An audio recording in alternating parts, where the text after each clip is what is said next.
Yep, you want your boy? Go pick him up. He's over here on a fucking concrete where I left him. On an individual level, we have to learn that they are vile, revolting in every way. And you're Gen Z and you won't date me. My email accounts are... True international effort to pressure. The camera's been on the whole time, huh? I don't even know. Gentlemen, welcome. Please find a seat and relax. We have a lot to discuss.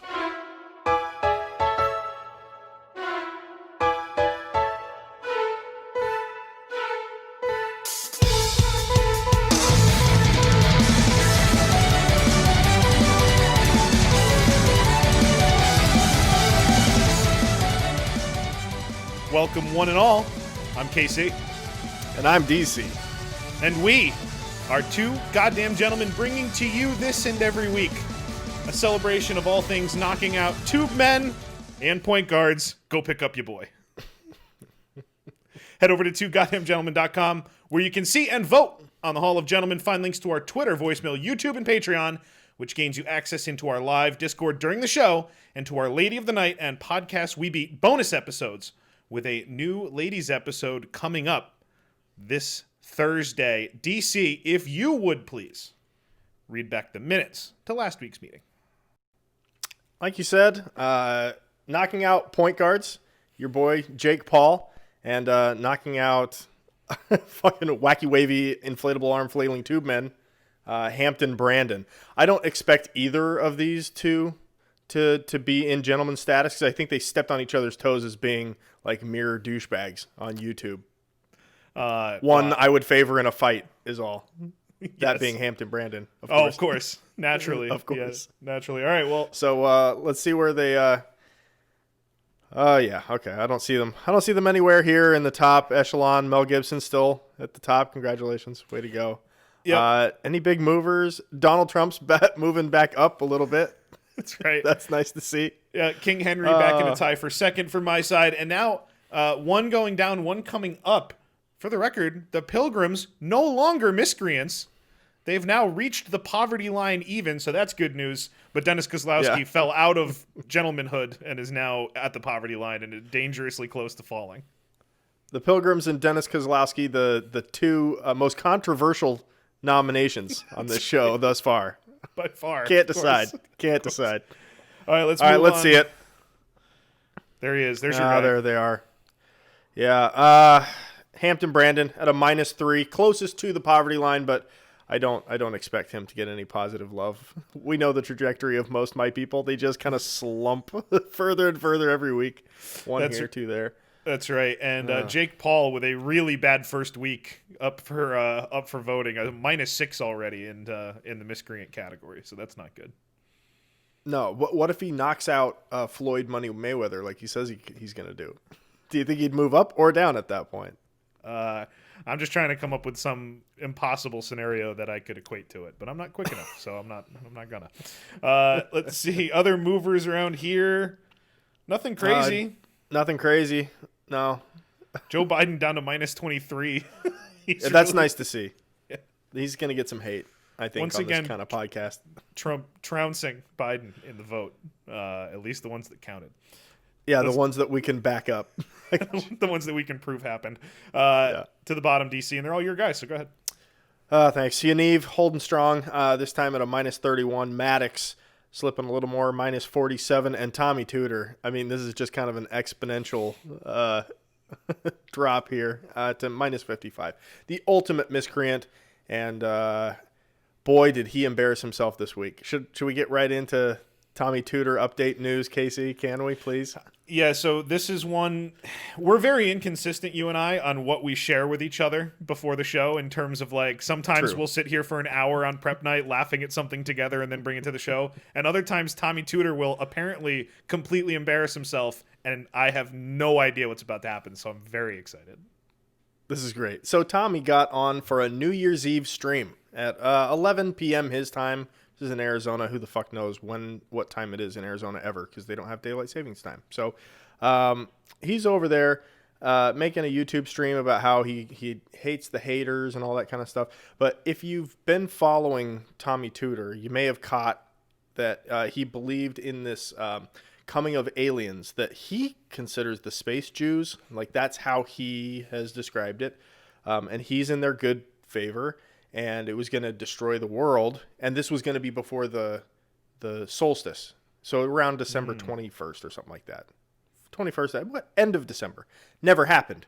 So this is Tommy Tudor walking back like a gentleman, his bad prognostication here. Apparently the Galactic Federation didn't want to show up this week, which is okay because they made their presence real clear in a lot of people. I'm not going to wait up for it, but this is the first time in I don't know how many years I haven't been on the street to play this. Oh, here we go.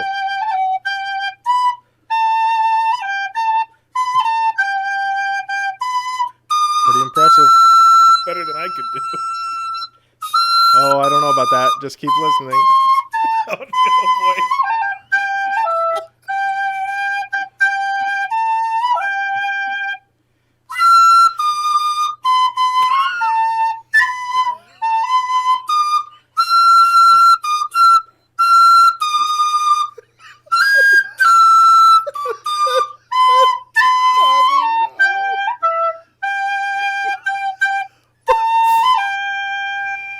I know that's all wrong, but it was close enough for not having played it in years, or since last year. Or since Might last as year, well the most recent end time the you year would have with a played song, that. right? Here we go. Like- Now he tries his singing. How about Lo Yisakoy El Koy Cherev Lo Yimadua Milchama Lo Yisakoy El Koy Cherev Lo Yimadua Milchama Lo Yisakoy El Koy Cherev no Lo idea. Latin, Yiddish, what's Yimadua happening? Milchama Lo Yisakoy El Koy Cherev Lo Yimadua Milchama. That's good. You know. You know. Oh, You God, know. Tommy. Oh, so. Good to know that still he's just out there doing his thing. thing. Oh, beautiful. That's awesome. Yeah. I had an And update. Jonathan Yaniv. Yeah. Oh, go ahead. Please, Oh, please. well, I just had a brief update because I know you have another big one coming. John Edwards still Yeah. doesn't miss his wife. That was the only update from my gentleman. I'd heard that. That's too bad. Yeah. Accurate sources, though. I heard that. Yeah, Jonathan Yaniv was just issued a warrant for his arrest on December 30th, like 2 days ago. So he's going to be arrested here pretty soon. That's going to be a funny court case. Now, for what's this one for? Public. This one is for some sort of assault, I think, or threatening battery. Probably the latter. Sounds more like something a pussy like Jonathan Yaniv would do. And public, being a disaster in public. That's Public indecency, probably. all the things. All the things. Yaniv is one of the top 5 pieces of shit that hasn't killed anybody, I think, on this show. Yes, but she is in the top 5 most likely to kill somebody. Okay. Along with John Bulla. Mm-hmm. Probably we can scratch Chikatilo and He DuPont, killed like 50 right? people. I mean yeah, they're good, right? They've done their. Oh shit, that's really funny. Donald Trump, he'd kill a guy. Yeah. Oh, yeah. Yeah. Easily. In an election, but, you know. And when he does, we'll be the ones to break the news. Yeah, I'd like to be there for that. I actually think, I bet Trump probably could never really fight at all his whole life. Even though he's like a big dude, I bet he couldn't have. Yeah, probably not. Yeah. Probably But he's not. still a gentleman. Maybe in the Oprah days. Yeah. You know what? He was, yeah. Oh, do we have a Yaniv update? Is that what this is in the chat? Uh-oh. Oh, boy. Probably. That's Let's it. Well, check it's it a out. bad picture, whatever it is. Ah, come on, chat. Yeah, that's Jonathan. Oh, also news about Jonathan Yaniv. It's no longer Jonathan Yaniv. His name is now Jessica Simpson. That's what Really? the court papers will say. Yeah, Jessica Simpson. So good job, Canada. Way to keep it all in check up there. You're doing great.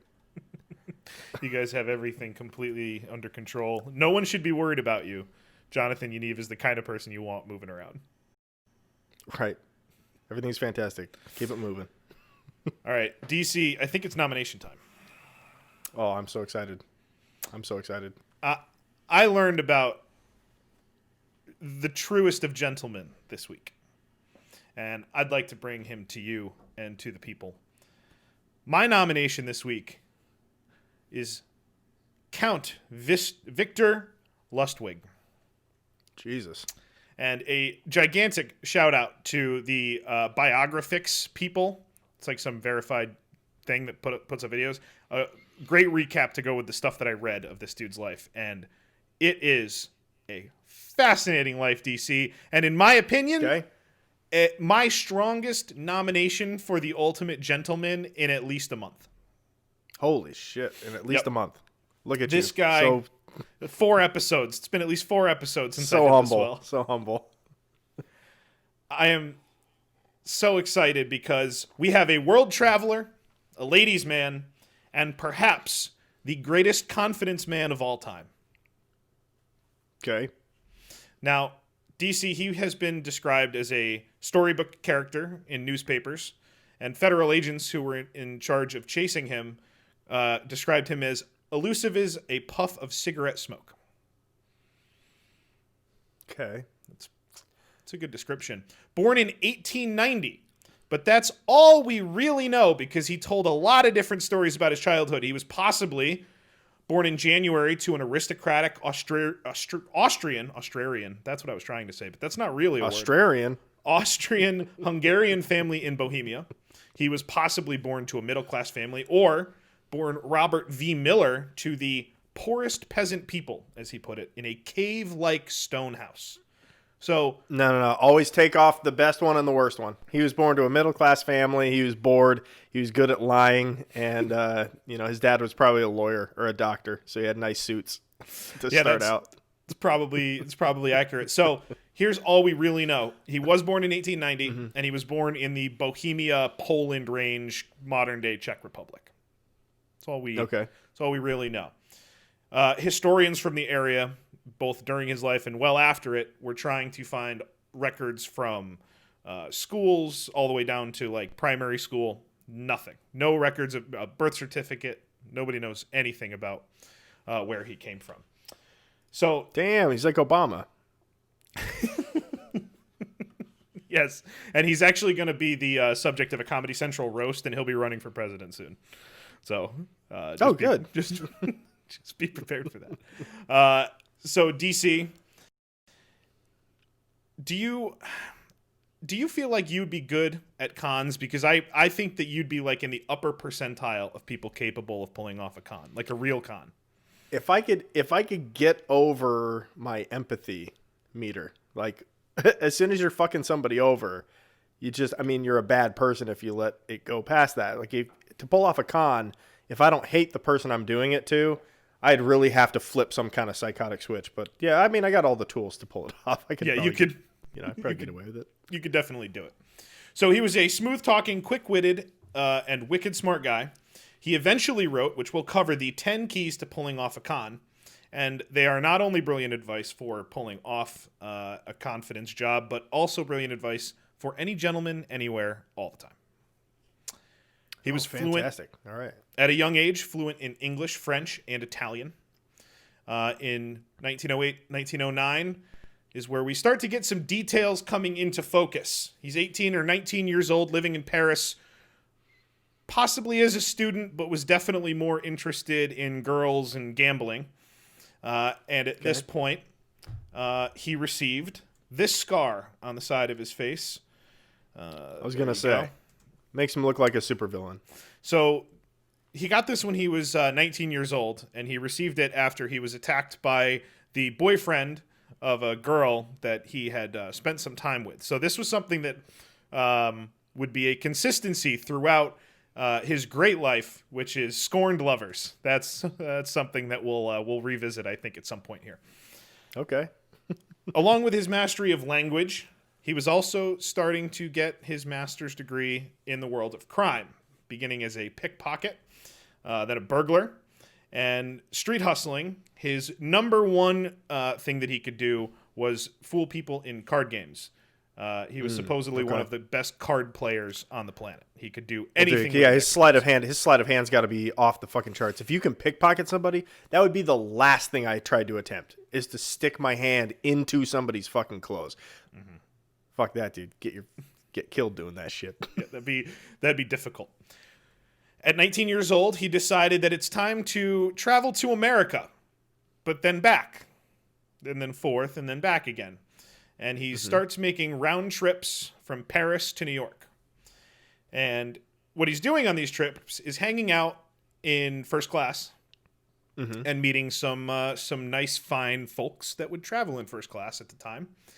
And he has now created this persona of Count Victor Lustig. Okay. Now, the Count... Yep. Count Jesus Christ. Was dressed in fancy clothes, and he had a personality to match. He became a nobleman from the former noble kingdom of Bohemia.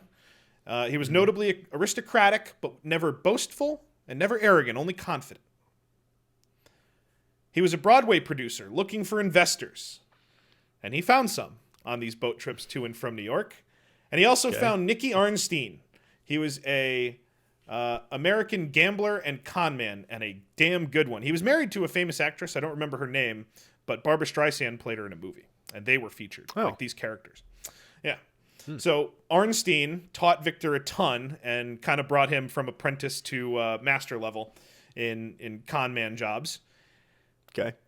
These guys pull this off for a little while, and then World War I happens, and all of a sudden, travel from Europe to America becomes a lot more difficult and more dangerous.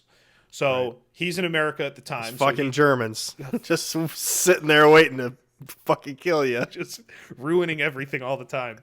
So he decides, I'm going to settle up here in America for a while until this blows over. And he chooses Kansas City, and he meets a new colleague, DC. My favorite of his colleagues. And that would be Dapper Dan Collins. Hell yeah, dude. That's right. Dapper Dan. Dan was a former circus lion tamer and death-defying bicycle rider. Okay. Which I think not hairstyled hair gel or hair oil salesman? No.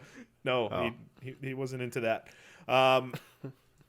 Their number one con was the Romanian money box. Now, this is an intricate yet brilliant plan. Yeah, Dapper Dan fucks. Thank you, chat. That's right, chat. You guys look up Dapper Dan if you're just listening to the audio version of the show. Normal, the Romanian money box. It was a normal, boring box, not capable of anything.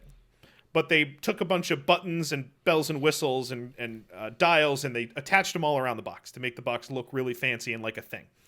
Yeah. And they told people that in 6 hours, this Romanian money box can take a dollar bill and clone it, replicate it exactly. Oh, fuck. Okay? Stupid. Now, DC, let me take you. Oh my God! That's right. Here, I have 5. How many can you take at once? Oh, all of them. Wait, save that 5. Save that 5 for later. What? Yeah. So here's the process, DC. Step 1. Get a couple of sequential bills from the bank. Step 2. Change the final number on all but one of the bills so they match. A little process, right? You need a little forgery equipment. They have that stuff. Not a big deal. Of course. Step 3. Keep one for demonstration. One of the altered bills is going to be your demonstration. And hide the unaltered bill inside the box. Step 4. Find a new friend. Demonstrate the power of the Romanian money box. Take your altered bill, put it in the box, and tell them, okay, so now it's just 6 hours for the process to complete. We add a few chemicals to the box. It accomplishes the task. Let's go get some wine, some dinner. We'll have a good time. We'll come back in 6 hours and see if that bill has been replicated, because that would be amazing. That would be amazing. Step 5. Go deposit unaltered bill that they found in the box at the bank. Look at that. We found this bill in the box. That's amazing. Here you go, bank teller. Look, he took it. It's a real bill. We just replicated a real bill. You're welcome. Real money. So, DC, step 6. Sell the Romanian money box for up to 10 grand. and then tell them all you need now is just wait for the 12-hour cool-down period to finish, and then you can start... Which happens to coincide with the hot period of the road behind us as we're taking off. Which is ironic because I had marked down here step 7 as see ya. So yeah, you're right. There you go. That's fantastic. Oh, that's great. Dapper Dan getting it done. Dapper Dan, he gets in there. Now, this crime that they pulled off multiple times never got reported. And why did it never get reported, DC? Sheer embarrassment, I would imagine. Sheer embarrassment, and also if you're going to report this crime, you're also confessing to counterfeit attempt. Right. So, which they have evidence. That's right. They left the evidence with you, I'm sure. They're like, yeah, keep the $2. Yeah, have it all. It's fine. So it was kind of a brilliant play because they never got reported for it. They kept selling these things. It's a great job. Yeah, there's no internet to quickly spread the news. They just keep it to themselves. They hit everybody in a neighborhood year. They spend a whole year just getting one neighborhood, but they get everybody without anyone telling. Nothing drove that point home for me more than like going through all the Ted Bundy documentaries and seeing like 60 women killed over here, and then he goes to Florida and they're like, "Well, this is crazy. I bet this has never happened anywhere." It's like, ever. It's happened like we don't even have a word for this. Away. So he gets married to Roberta Norette. She was a pretty little redhead from Kansas. Marries her at 19. He's a very busy guy, 19 years old. Yes. Yeah, he's done a lot.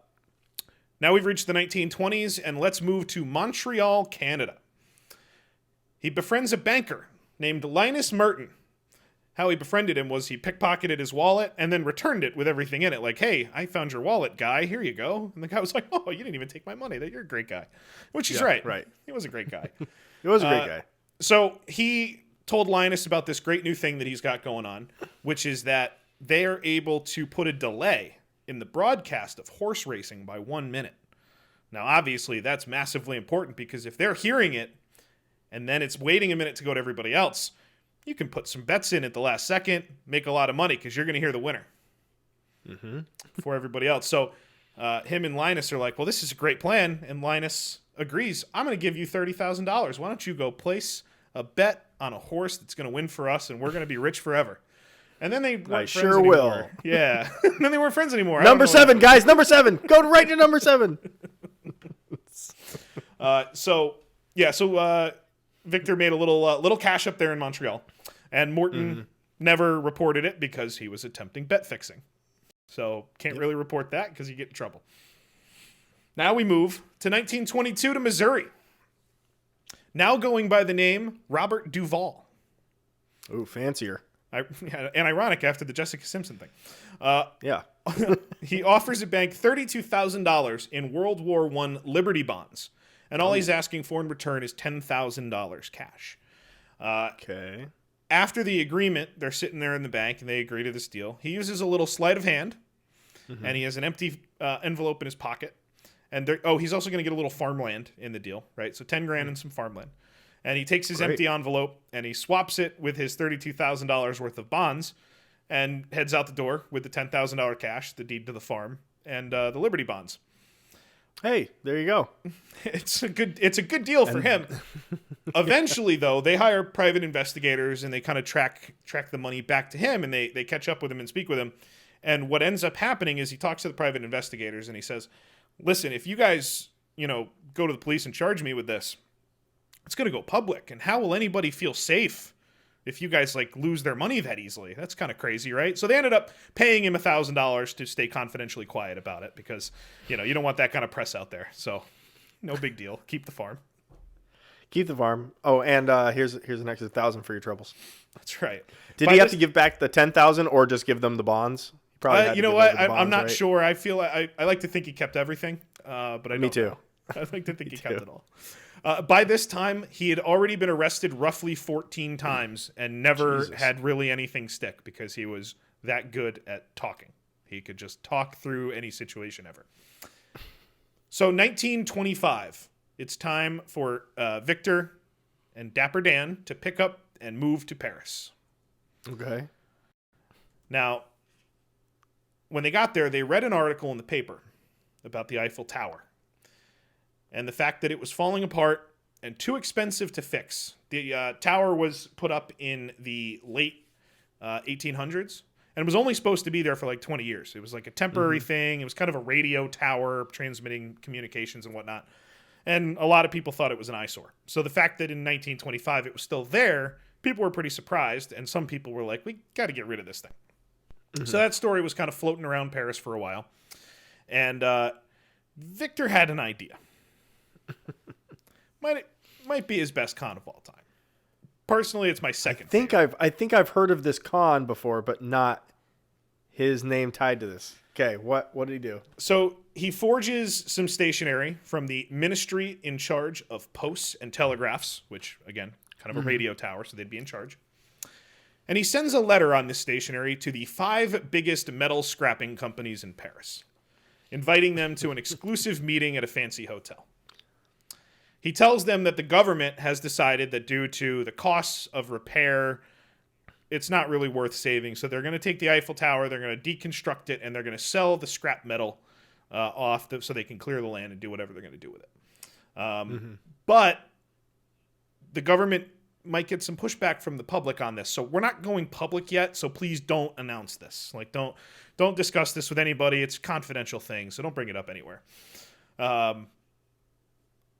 Victor talks to these 5 guys for a while, and he picks out the one who's got the least successful company, kind of a meeker guy, little out of his element with these big wigs. And his name was André Poisson. And he met with André privately, and he said, listen, you're struggling. André Fish? His name's André Poisson? Poisson. Yeah. Poison with an extra S. Yeah. Yeah. So he tells Andre, listen, I respect what you're doing with your business. You're fighting against the big guys. Why don't we make a deal privately? You give me a little kickback on the side, and we'll circumvent this whole process and just give the business to you. It's a gentlemanly move. Andre agrees, pays him $70,000 in cash for the Eiffel Tower. So Victor sold the Eiffel Tower and then left for Italy. Nice.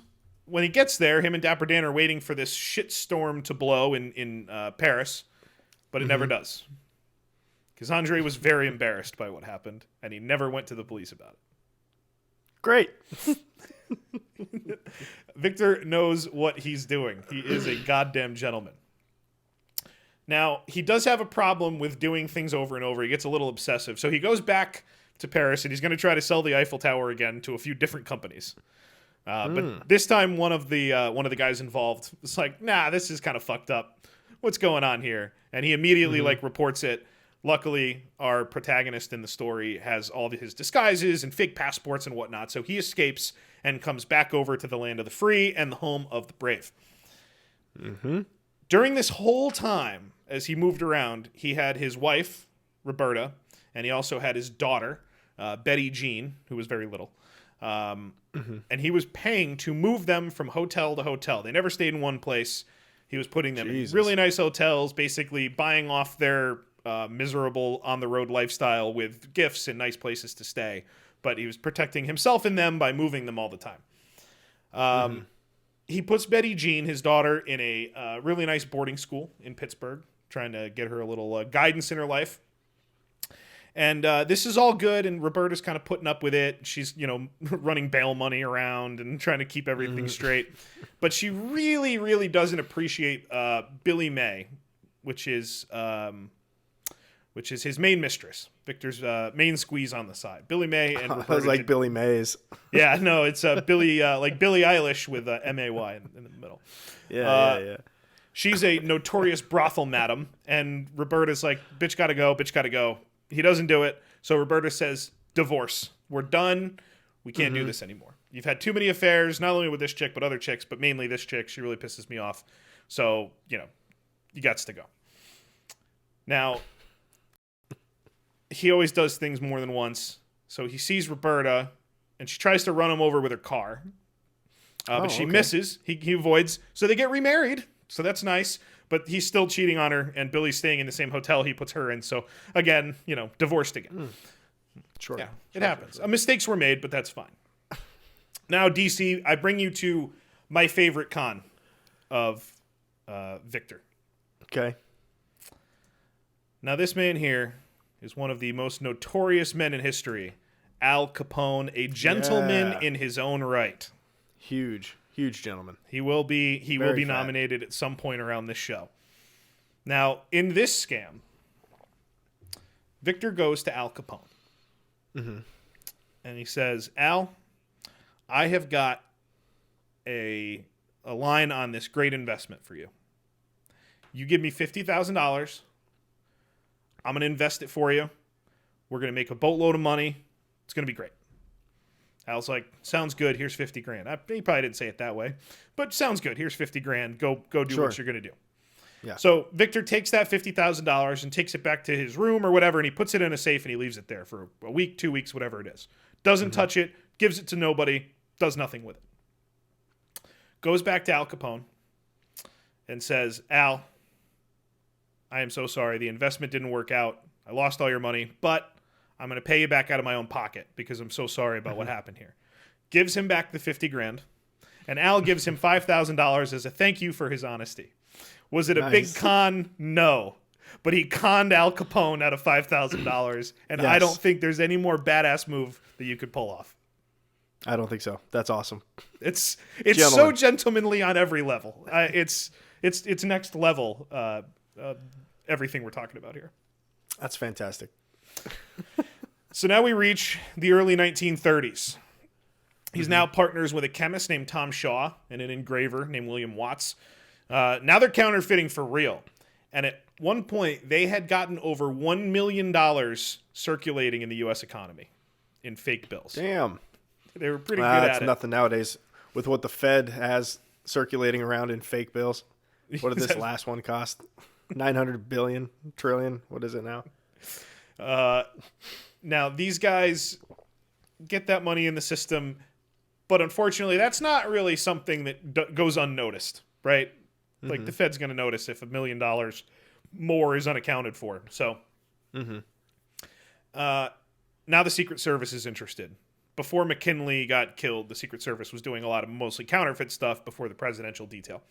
So, Agent Peter Rubano starts in on the case, and Rubano tracks the money back to an unnamed man. He doesn't know where he is. He doesn't know his name, but he had heard that this man was selling magic money boxes, whatever that means. I don't know what a magic money box is, but somebody's selling them.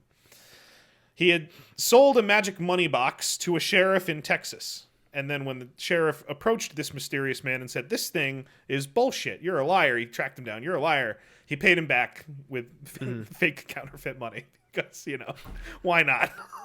You got to, because you got to. You got to take the shot. So the sheriff kind of connects all these things, but the sheriff doesn't know who he is. Finally, in 1935, Agent Rubano receives an anonymous tip from a woman on the whereabouts of Victor Lustig. Now it is that whore. Speculated that it was actually Billy May, but it could have been Roberta. It could have been one of the other exes. Could have been Roberta. Could have been Roberta.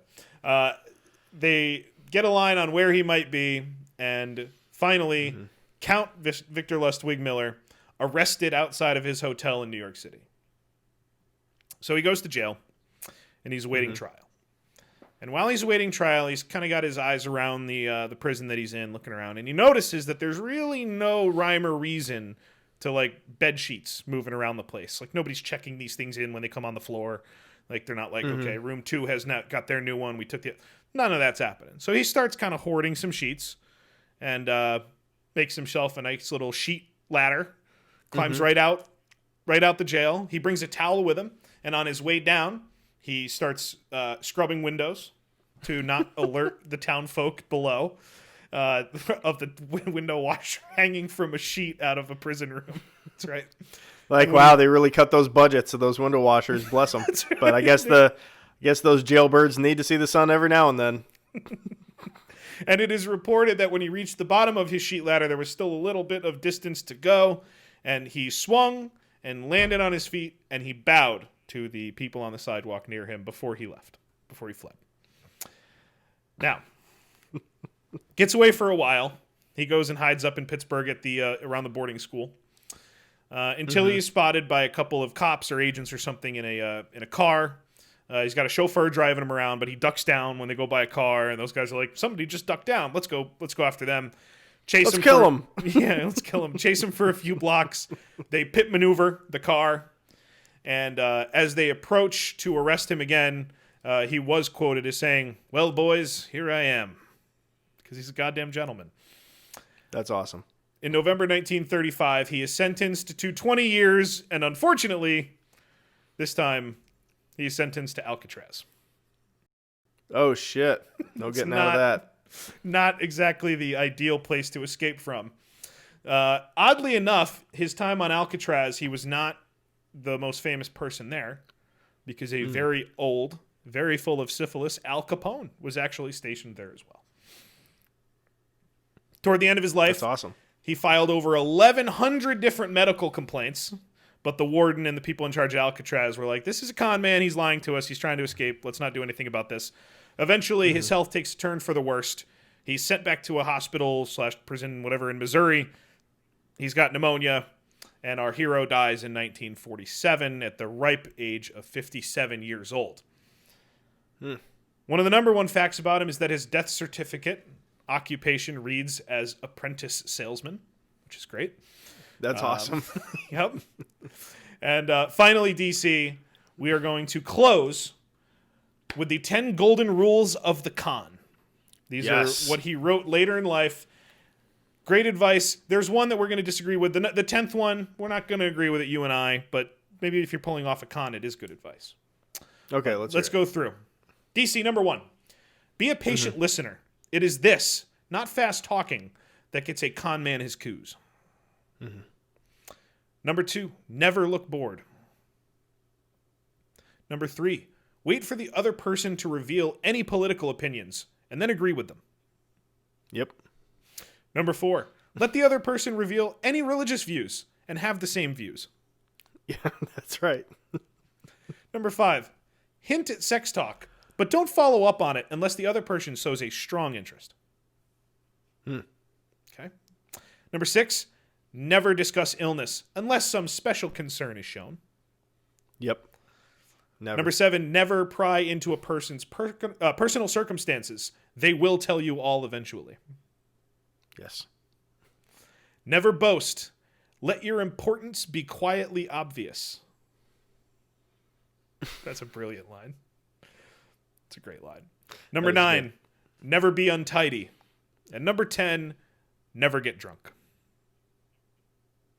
Yeah, no, I don't agree with that. You know, almost nailed them all, but a gentleman he is undoubtedly. That's a pretty strong case. It's a pretty strong case. He's got my vote. That's for sure. He is just fantastic. Now, DC, let's shift. I have one honorary this week. Okay. And it's a short little video, and I preface it only with, what is this guy up to? As we look at my face. There we go. Here we have a man on a scooter going down the street. Like a hover round. Might be naked. Hover round takes me where I want to go. Yeah, old. What are you doing, man? And naked. Great things. I love it. Son of God, right here, Ronald J. Dodge. What are you doing, man? Ronald Great J. things. Dodd. Great things, DC. That's what he's doing. Let's hear that one more time. What are you doing, man? Great things. I love it. Son of God, right here, Ronald J. Dodge. Shout out to Ronald J. Dodge? Yes. Okay, we got to remember that. He's going places. That's right. We'll have to follow up on Ronald. Slowly, but he's going places. DC, here endeth my submission. I cannot wait to show you all this guy that I found. He was a suggestion from the Tommy Tudor hate page, because anytime Tommy Tudor has something going on, they all know about it obsessively, and they do a good job of chronicling it and making fun of it, so I enjoy being there. But one of them told us that we should look into this gentleman. He is my gentleman this week. He is David Merrill Gill. There he is. I'm gonna break the 10th rule of the con list now while you present. Cheers. Please do get drunk. I'm kind of dangerously already there. This guy is a nuisance online, and he is from Texas, I believe. He is on the spectrum, but because who isn't, right? I mean, these days, I got a little bit of the case of the burgers. Sometimes I can spurg out. So this gentleman, skinny Peter Griffin, 1990s, 20-year-old Peter Griffin. David is probably one of the most unironically funny people that I've ever come across. Ever. I thought Russell Greer was going to be the most unironically funny. But David, Russell's creepy with girls appropriate age, right? Sure. David, not so much. So, but for now, by the way, Russell will get older, and who he's creepy with that age won't change. That's true. David is a gentleman because a gentleman always defends their reputation. Casey, if you'll show the next image here. There we go. David Merrill is all over Facebook. Too much, I would say. And he is not secretive about anything he writes about. There's no filter. Just anything he thinks, he just writes. So David writes, "Don't believe what is out there about me on the internet. Sorry to mention that, but I feel I have to fight back to get my name cleared. I am not setting out to become another Christian Weston Chandler." That's Chris Chan, the guy that I said was a little bit too on the spectrum, that I felt kind of bad about bringing him in to make fun of. This guy is judging that guy. So that's how I know this guy qualifies to be brought in as a gentleman, and I'm going to be doing it today. So, David Merrill Gill actually not only defends his reputation well here by just blanket statement, don't believe anything that you hear about me on the internet. That's a good stance for everybody to take. Hi, Dan Condi, don't believe anything about me on the internet. Hi, how you doing, Dan Condi? Don't believe anything about me on the internet. That's a great opening line for anybody, and he nails it. Can you be Dapper Dan Condi from now on, please, actually? Hi, I'm Dapper Dan, the printer man. Don't believe anything you hear about me online. That's a great opening. But David comes up with the perfect defense for all life in the next image here. He says, "I shouldn't be judged by anything I say or do." Wow. That's bold. That's anything bold. I say or do. That's a great defense. You know what? If I can sign up for that, I'm going to actually do it. I'm in agreement with him. I also should not be judged by anything I say or do. Now, David, along with posting on Facebook a whole lot, he branched out to have a YouTube channel where he posts a whole lot. And there will be probably a lot of opportunities for updates in the future with this guy, assuming... Is there anything better for us than when we start reading about a gentleman and then they have a YouTube channel? Almost nothing. It's been great twice. Let's hope it's great 3 times. But anybody with a YouTube channel, like, say us, if you're a gentleman or if you're a goddamn gentleman, you respect your listening audience, like David does. Go ahead and play the next clip. I have always hated such sports competition. Hold on a minute.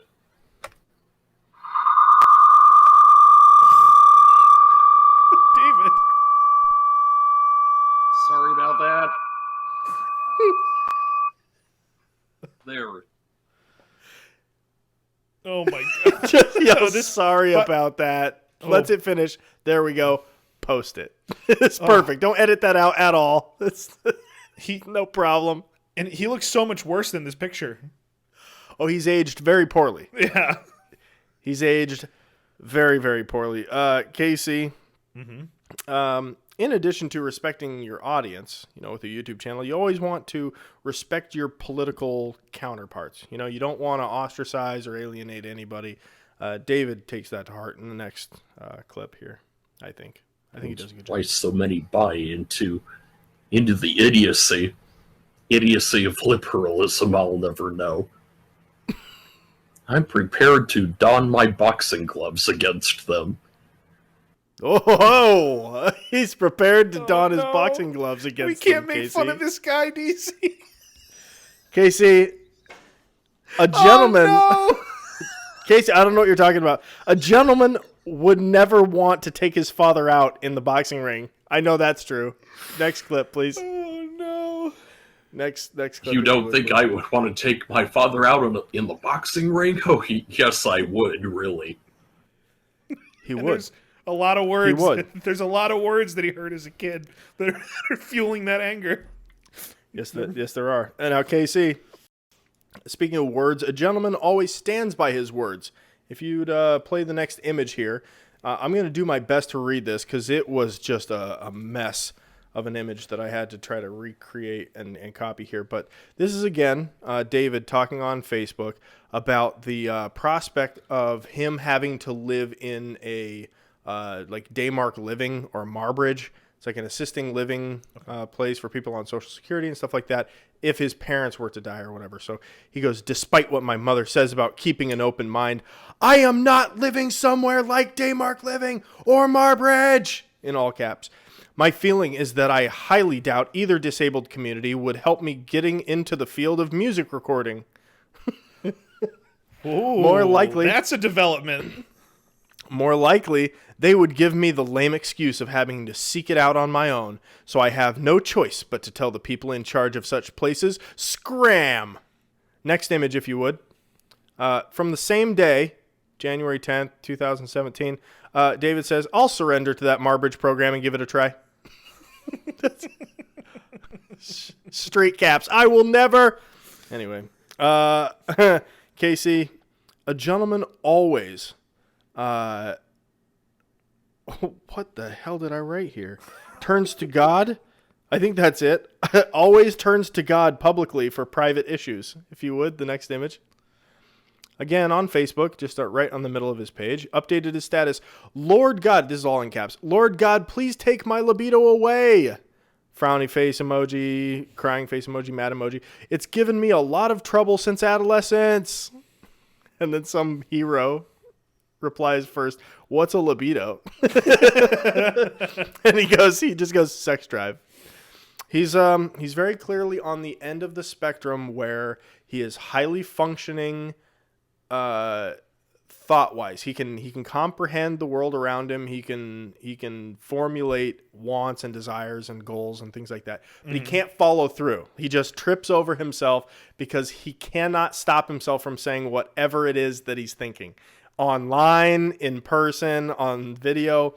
If he could just, not have autistic lack of filter, he'd be in cruise control right now in life. But that's kind of his roadblocks going on right now. One of those roadblocks includes kind of maybe talking to underage girls online, like way too much about way weird stuff. So gentleman always Chad had that within 3 seconds of the image going up. This guy touches kids. This guy exactly a lot. But a gentleman will always steer underage girls far away appropriately, right? Appropriately. I think he does this in the next image here. David Merrill Gill talking to some girl named Riley Horn, probably Horn, says, doing okay. I should have warned you that my group is for those 18 and over. Riley says, that's good. And oh, true. Maybe it's better that I leave the group and come back when I'm older. And David goes, right, in another 3 years' time. So this person's 15 and he knows that. Riley says, yep. And he goes, so that's fine, right? Like, come back in 3 years when you're old enough. She goes, yep. And then he goes, if the same age, would you gladly pee outside with me? And she goes, quite the subject change. Never great when he's obsessed. Yeah. David's obsessed with watching people pee, and especially outside where you're not supposed to pee. So he has his own fetish and kinks going on. I think they call this grooming, DC.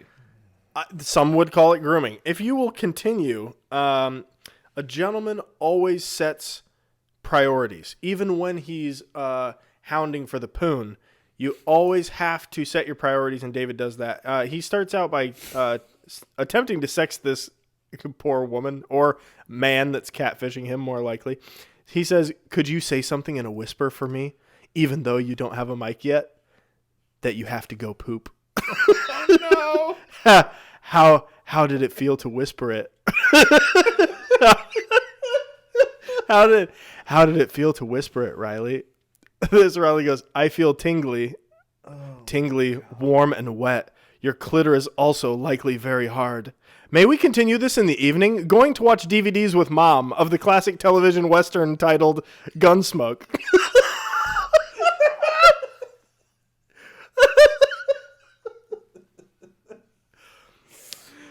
Steamy. Oh my God. Steamy. She goes, "Sure, have fun." David, no. Casey, when all else fails in the world. Who was the guy asking about, was it Yaniv? Was it Yaniv asking It's about fucking vaginas in the Yaniv. locker room or whatever? And the panties and the tampons with the 12-year-olds? Yes, Yaniv. Terrible person. Could I see your pussy right before I sit down and watch the great classic The Dirty Dozen on AMC? With grandma. Like, what the hell? I've got to watch DVDs with mother now. Okay, so when all else fails in the world of game, okay? When you're spitting hot game and it's just getting thrown back in your face and there's nothing you can do, David has the line to beat all lines, Casey. You're welcome for it. Take a snapshot if you're watching this on YouTube. Screenshot it. Memorize it. Write this down. Here we go. Please do the nude photo. I beg of you. It cannot fail. That's the best. Who's not going to give you a nude photo? Getting that. Please do it. The nude photo. Please do the nude photo. I beg of you. Comma, I beg of you. Oh, man. And good on the person who's stalking him, clearly, that took a screenshot of that 3 minutes after he posted that, because that was gold. It's the clearest image of a screenshot that we've brought to this podcast. It's Correct, really because nice. it wasn't his. Because it wasn't his. Now, Casey, you remember what David's biggest concern about those loony assisted living care places and facilities were? They wouldn't be able to help him do what? What was it? Be active or do his thing? Get into the music recording business. Music. I forgot about the music. Sorry, I promised I promised I would follow the 10th commandment of con artists. Well, Casey, Forgot about the music. Buckle in, buddy, because you're about to witness the full glory of David Merrill Gill. This is, you know what? I've set all of the song clips. There's 5 song clips. Go ahead and just play them and pause them to react as you wish, because I've listened to all of them 100 times. I can't possibly love them any more than I do now. Oh my God! All right, I'm excited. Here we go.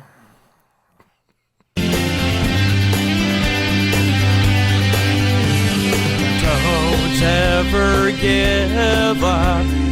Keep your eyes on Jesus, for he's the one that came to earth to save us. What do you think? Okay, so that's the first one. Solid start. Totally the style you would think. That Musically, he would sing in, right? the background music's great. You know, the lyrics and the voice itself, I'm gonna hold judgment. Right? We have 5 clips. I don't want to. One thing he could really work on. One thing he could really work on. He has the tendency to stretch a word like he or will, you know, 1-syllable words, and string them along over like 4 notes. I did that hear, have like 3 note changes. I like, did hear God, Jesus in there. Okay, play this next clip. He will forgive your sins. Okay, yeah, you're right. The words don't fit the cadence of the song.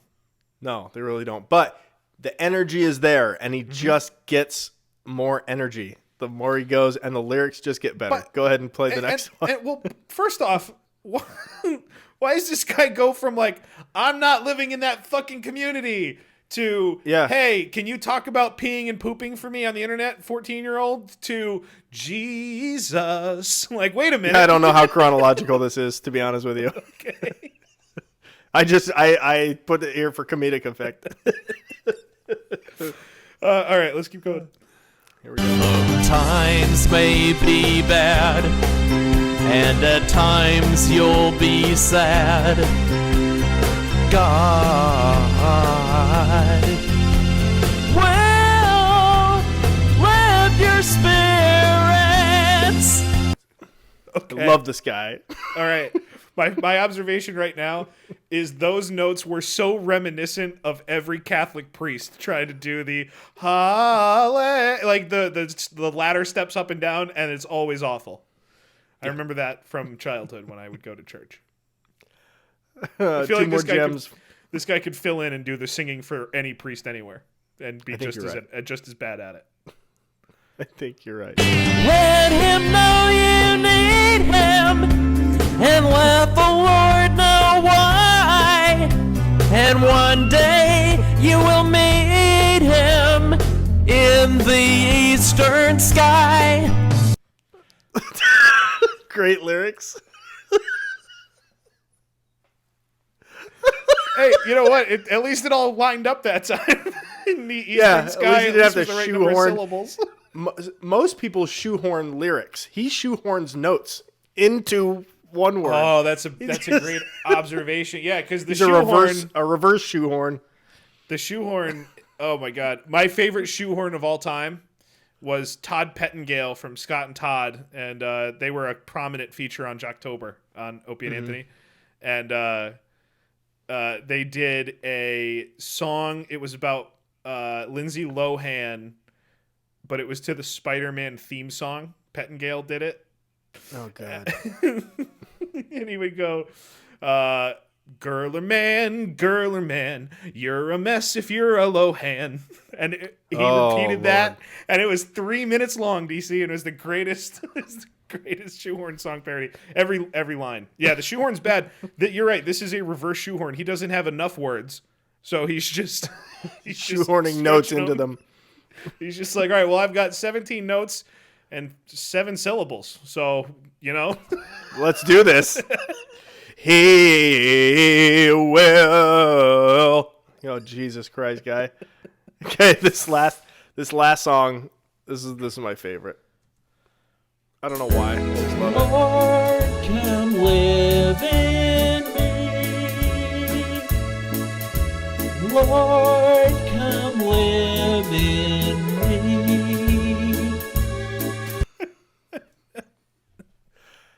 David Merrill Gill, everybody. A gentleman, always and forever. Undoubtedly. Wow. Undoubtedly. What a turn. We went from the pedophile online remarks until right into his Jesus music. I know. If I did my job, hopefully nobody will feel bad about laughing at everything I said because it was really funny. Yeah, I lightened up a lot on my initial stance because like when you hear him talk the first few times, he's like, oh boy, like, oh no. It's like, oh no, I'm not sure about this. But then you start reading the messages, and again, it just reverts right back to fuck. Oh, of course, this is what's happening. It's like when you see somebody like, oh hey, can you hold the door? I'm in a wheelchair. You're like, oh yeah, and then you turn around, they're just like super fat. You're like, damn you. This was your doing. You did this, but with with him, it was kind of his doing, his attitude and personality, just very hateable, which really made me feel better about, my view and perception on diversity in the world. It's like everybody is the same amount of asshole, no matter if they're retarded or not, and it's like some people who are retarded just deserve to have the ridicule, and that makes us equal in being ridiculed. I'm going to push back on that a little bit, but I can't tell you why, because I've already got 3 submissions for the Lady of the Nights this week that not everyone is an equal asshole, DC. There are levels. Yeah, that's true. That's true. We got a good one coming up. Tell everybody where they can find that and everything else. Go to www.twogoddamngentlemen.com. There you can find a link to the Patreon. You can find the Hall of Gentlemen. Find all the episodes. Vote on your favorite and least favorite gentleman and see your marks on the Hall of Gentlemen every week. 2020 is done. 2020 is fucking done. Mel Gibson wins 2020. Tommy Tudor clearly loses 2020. Let's start a new graphic here in the new year. See what we can fill it. What kind of miscreants we can find. Yeah, go to the website, check out that full graphic, vote on everybody. We'll keep updating the scores in the shadows, right? We just won't show the 2020 graphic every week. There's no point. Yeah, exactly. But you can still vote on those guys, and we'll let them fluctuate, and we'll update it for you every once in a while. I'll do a master graphic too, but all right, DC, I'm excited for Thursday. This was a blast. I agree with Mike B in chat that we should have just gone back to Dapper Dan. He wins. He wins the podcast. He's the greatest. Totally wins. That's it, DC. I think we brought some strong nominations tonight, but we can't stop here as the search for the ultimate gentleman. It must continue. Wolves aren't gay, USA. Wolves aren't gay, USA. That's what you get for talking all that shit, you fucking asshole. We're going to bed. So there you go. Isn't that a great story, ladies and gentlemen? Bye. Meeting adjourned.